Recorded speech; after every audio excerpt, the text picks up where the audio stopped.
White Nights by Fyodor Dostoyevsky. The third night, part 2.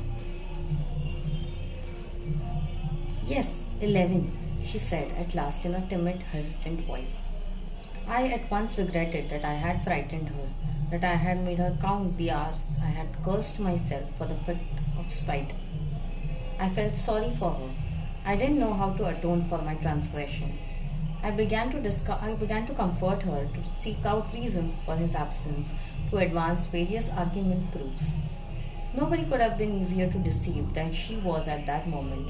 And indeed, at such a time, anyone would be happy to hear any sort of consolation, whatsoever that is made ever so happily, even by the shadow of an excuse.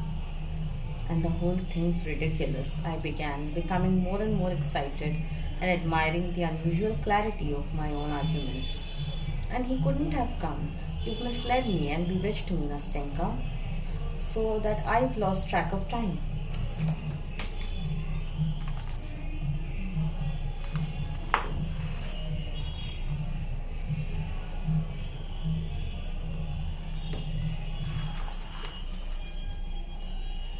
Now just think, he's only just got the letter.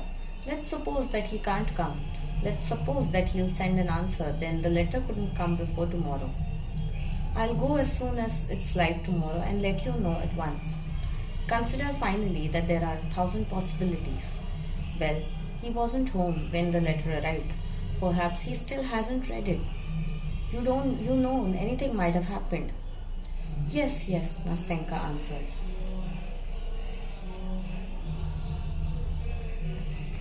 I didn't think of that. Of course, anything might have happened, she continued in her most compliant voice, in which, however, one could hear some other remote thought, like an annoying dissonance. Here's what you'll do, she continued. You go as early as possible tomorrow, and if you get anything, you let me know at once. You do know where I live, don't you?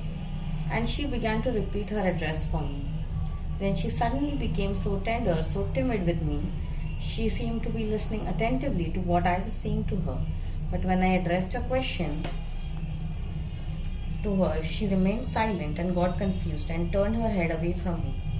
I looked into her eyes. I was right. She was crying. Now, how can you? You're such a child. What childishness. That's enough. She made an attempt to laugh, to calm herself, but her chin was trembling and her chest was still heaving.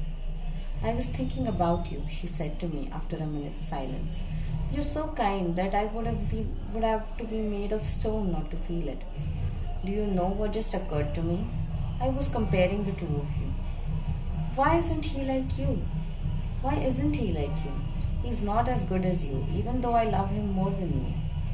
I didn't say anything in reply. She seemed to be waiting for me to say something. Of course, I don't fully understand him yet, don't fully know him yet. I was always a bit afraid of him. He was always so serious. He seemed so proud. Of course, I know that he only looks like that and there is more tenderness in his heart than there is in mine. I remember how he looked at me then. When came to him with my bundle, but all that same, I respect him too much. And doesn't that mean we're not equals? No, Nastenka, no.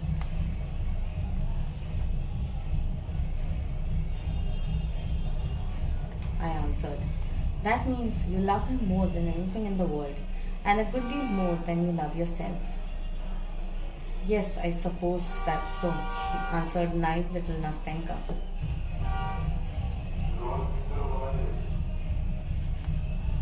But do you know what just occurred to me? Only I'm not going to talk about him now. But just in general, all of this occurred to me long ago. Listen, why is it that we aren't all alike brothers to one another? Why is it that the very best person is always hiding something from the other people and is quiet about it? Why not say frankly and immediately what's in your heart? If you know that you're not speaking idly, as it is, everyone looks more severe than they actually are, as though they are all afraid of their feelings will be hurt if they reveal them too soon. Ah, Nastenka, what you say is true. And you see, there are many reasons for it, I interrupted, reining in my feelings at that moment more than I had ever done before.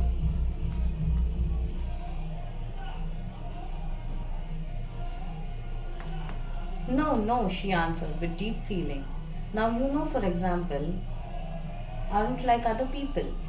I really don't know how to tell you what I'm feeling, but it seems to me that you, for example, even now, it seems that you're sacrificing something for me. She added timidly with a fleeting glance at me.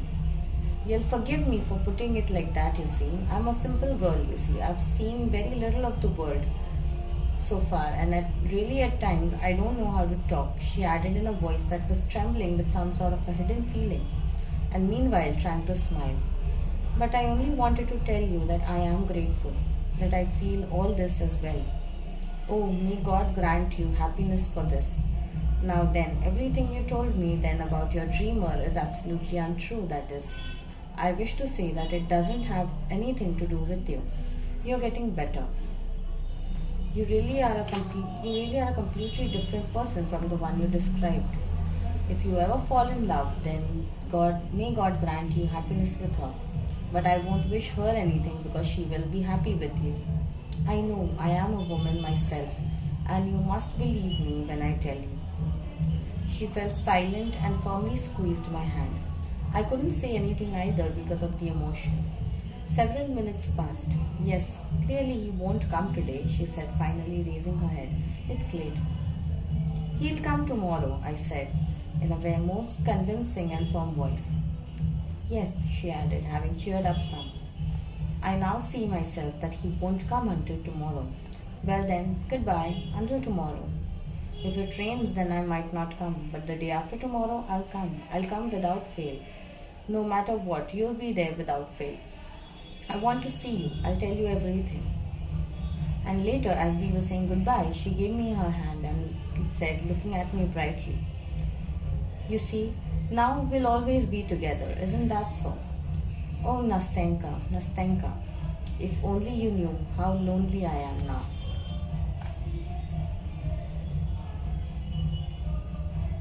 When it struck 9 o'clock, I couldn't stay put in my room.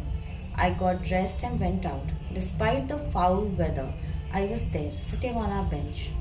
I started to walk down their lane, but I felt ashamed, and I turned back without having a look at their windows.